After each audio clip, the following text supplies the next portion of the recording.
Hi friends, నమస్తే. నేను మీ Prasanna. Welcome to Prasanna blogs అండి.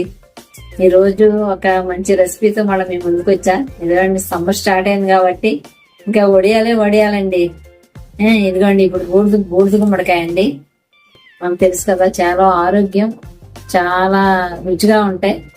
ఓకేనా, చాలా మంచి రెసిపీ అండి. ఇదిగోండి, 2 గుమ్మడికాయలు తీసుకున్నా. ఇదిగోండి, ఈ విధంగా కట్ చేసుకోవాలండి గుమ్మడికాయ ముక్కలు. సరేనా, ఇంత సన్నగా. ఇదిగోండి, కొంచెం కళ్ళుప్పు వేద్దామండి.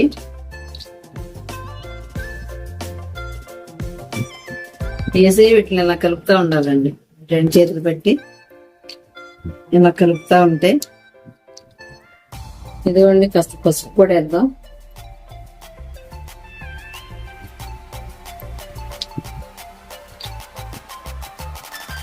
పాత పిల్లో కవర్ ఒకటి తీసుకున్నానండి, శుభ్రంగా వాష్ చేసింది.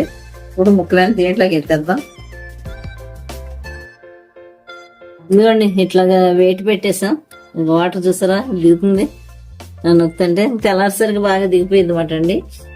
అందుకనే 8 గిన్నెల ముక్కలకి 1 గిన్నె చాలండి పప్పు. మనం 18 వచ్చినాయి కాబట్టి 2 గిన్నెలు సరిపోతాయండి. ఓకే, 2 గిన్నెలు మినపప్పు నానబెడతాం. పొట్టుపప్పే బాగుంటుందండి. ఓకే, గుడ్ మార్నింగ్ అండి.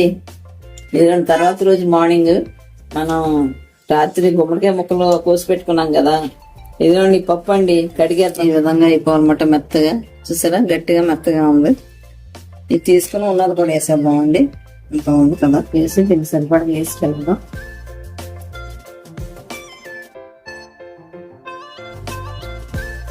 ఆరోగ్యానికి ఆరోగ్యం,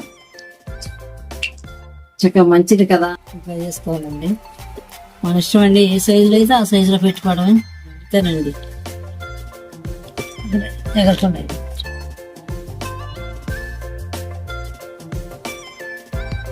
చిన్నగా కాలితే చిన్నగా, పెద్ద కాలితే పెద్దగా అండి.